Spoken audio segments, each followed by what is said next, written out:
Hi there, I'm Zoot Java, finally returning to put up some content, and I'm going to start today. But first, if you would kindly like and subscribe to my channel, and no matter which platform you're watching me on, if you would kindly also subscribe to the point where you're going to get notifications, okay? So however they have it on whichever platform you're watching, just sign up. You'll get notifications whenever I put content up. And spread this on your social media. It's the only way to get the word out there. And let's get into this.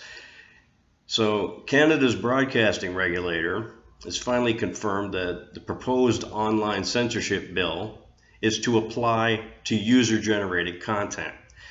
During a hearing on Canada's attempt to regulate what users can say on the internet, Bill C-11, the Online Streaming Act, the head of Canada's Broadcasting and Telecommunications Regulator again confirmed that the far-reaching regulations will apply to user-generated content.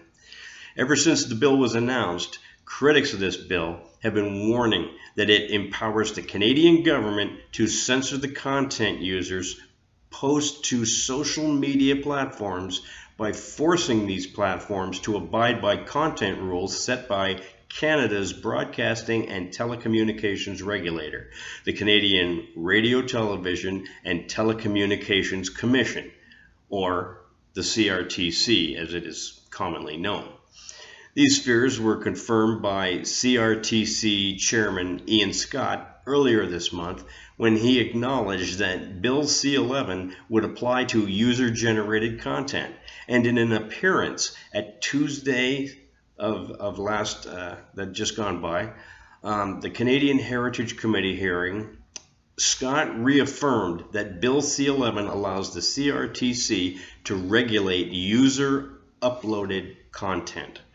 CRTC General Counsel and Deputy Executive Director Rachelle Frenette subsequently attempted to downplay the CRTC powers under Bill C-11 by insisting that the regulations apply to platforms, not to users.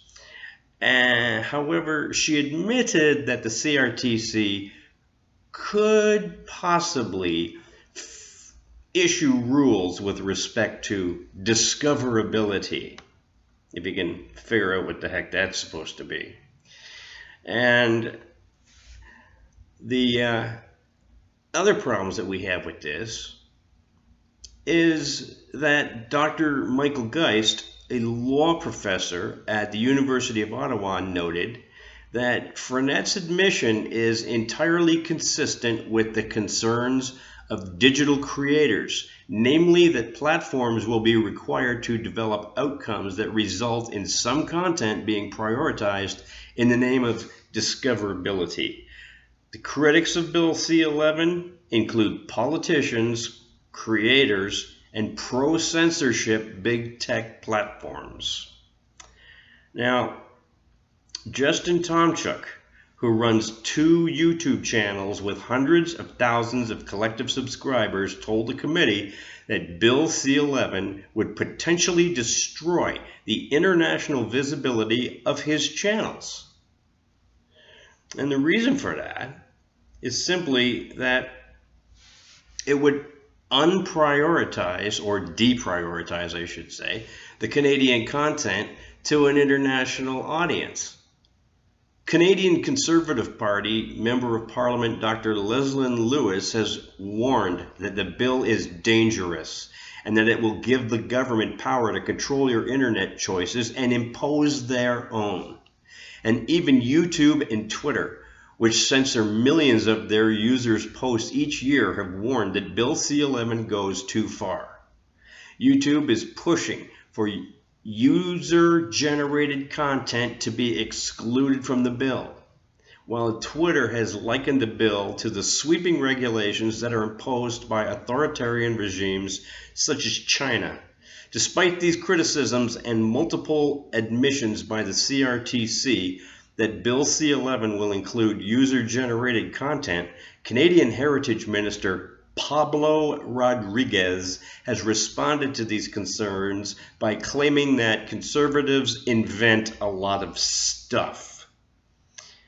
So, what's my take on this? Well, to begin with, I'd like to know what this Heritage Minister Pablo Rodriguez is basing his claims on. He said conservatives invent a lot of stuff. Invent a lot of stuff. Well, he didn't come out and say, here is all the evidence because of the numbers on the studies that I've taken that show that conservatives invent a lot of stuff. By the same token, I would be hard-pressed to say that maybe liberals would be inventing a lot of stuff, as he so eloquently has put it, for someone who is supposed to be in government. The bill is dangerous, and you've got to wonder when you have the groups such as YouTube and Twitter saying that it is bad, it is going too far, that it is like sweeping regulations imposed by authoritarian regimes such as China. Now, that's not a far reach when you think that you can look down and see when Justin Trudeau was running for government the first time, he was asked, what government do you like most? And he said, China, because of their basic dictatorship and how they can turn everything around on a dime. In other words, they can do exactly that, be dictators, go against whatever the public wants, because that's what he wants. Well, I'm sorry, but they keep talking about our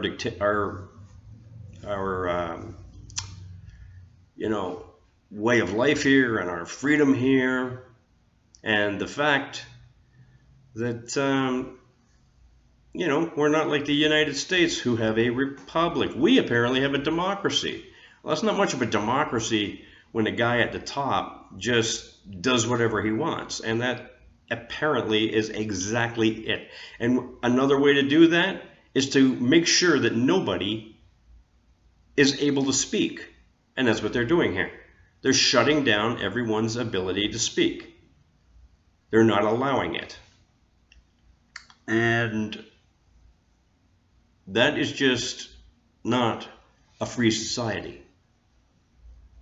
We are no longer going to be living in a free society if we're not allowed to speak.